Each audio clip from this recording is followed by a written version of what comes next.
హిందూ యోజన సంఘం ఆధ్వర్యంలో విద్యార్థులకు వేసవి సెలవుల సందర్భంగా ప్రముఖ ఆధ్యాత్మిక ప్రవచనకర్త జ్యోతిష విశారద ప్రవచన చక్రవర్తి బ్రహ్మశ్రీ హరి శ్రీనివాస శాస్త్రి వారిచే 5 సంవత్సరాల వయసు నుండి 15 సంవత్సరాల వయసు చిన్నారులకు భగవద్గీత ఉచిత శిక్షణా తరగతులు మే 28వ తేదీ నుండి జూన్ 6వ తేదీ వరకు 40 రోజుల పాటు బోధించారు. ముగింపు రోజైన గురువారం ఏలూరు వైఎంహెచ్ఏ హాల్లో ఉదయం నిర్వహించిన శ్రీ భగవద్గీతలో శిక్షణ పొందిన చిన్నారులకు బహుమతులు మరియు ప్రశంసా పత్రాలు బహుకరణ మహోత్సవ వేడుకలు ఘనంగా జరిగాయి. ఈ మహోత్సవానికి తొలుతగా వైఎంహెచ్ఏ కార్యనిర్వాహక కమిటీ ప్రధాన కార్యదర్శి మధ్య సూర్యకాంతారావు స్వాగతం పలికారు. సంస్థ మేనేజ్మెంట్ కమిటీ అధ్యక్షులు ఎర్ర సోమలింగేశ్వరరావు మాట్లాడుతూ ఎంతో విజయవంతంగా 40 రోజుల పాటు భగవద్గీత శిక్షణ తరగతులు కొనసాగాయని, ఈ శిక్షణలో చిన్నారులు భగవద్గీత పఠనం ద్వారా గీతా సారాంశంలో ఎంతో విలువైన జీవన విధానం, ఓర్పు, నేర్పు, సమతుల్యత ఎన్నో విలువైన అంశాలు గురువర్యుల ద్వారా చిన్నారులు నేర్చుకున్నారని, అవి వారి జీవన విధానంలో ఎంతగానో ఉపయోగపడతాయని తన ప్రసంగంలో పేర్కొన్నారు. ఈ కార్యక్రమంలో వైఎంహెచ్ఏ మేనేజ్మెంట్ కమిటీ అధ్యక్షులు ఎర్ర సోమలింగేశ్వరరావు, ఇన్ఛార్జ్ ప్రధాన కార్యదర్శి వేమ కోటేశ్వరరావు, కార్యనిర్వాహక కమిటీ ప్రధాన కార్యదర్శి మధ్య సూర్యకాంతారావు, సభ్యులు ఎంవి రవీంద్ర, ఎం సూర్యనారాయణ యాదవ్, కేశవ సాంబశివరావు, నిర్వహణకర్త నుదురుపాటి కృష్ణ చైతన్య శర్మ, అధిక సంఖ్యలో చిన్నారులు మరియు వారి తల్లిదండ్రులు పాల్గొన్నారు. నిర్వహిస్తాము, ఫ్రీగా కోచింగ్ ఇస్తాము. దానికి మాన్యులు పెద్దలు చాలామంది సహకరిస్తున్నారు.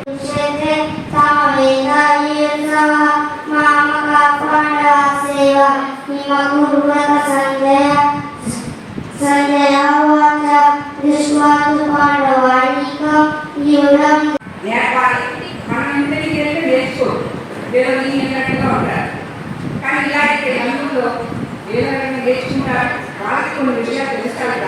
అర్థమైన భవిష్యత్తులో చాలా బాగా ఉపయోగపడతాయి. ఏమైనా నేర్పించాలి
వందే గురుపదత్వం అమానసగోచరం రక్తశుక్ల ప్రభామిశ్రమతఖ్యం త్రైపురం మహా బుద్ధిపదం యశోధైర్యం నిర్భయత్వమలోకత అజాడ్యం వాక్పటుత్వంచ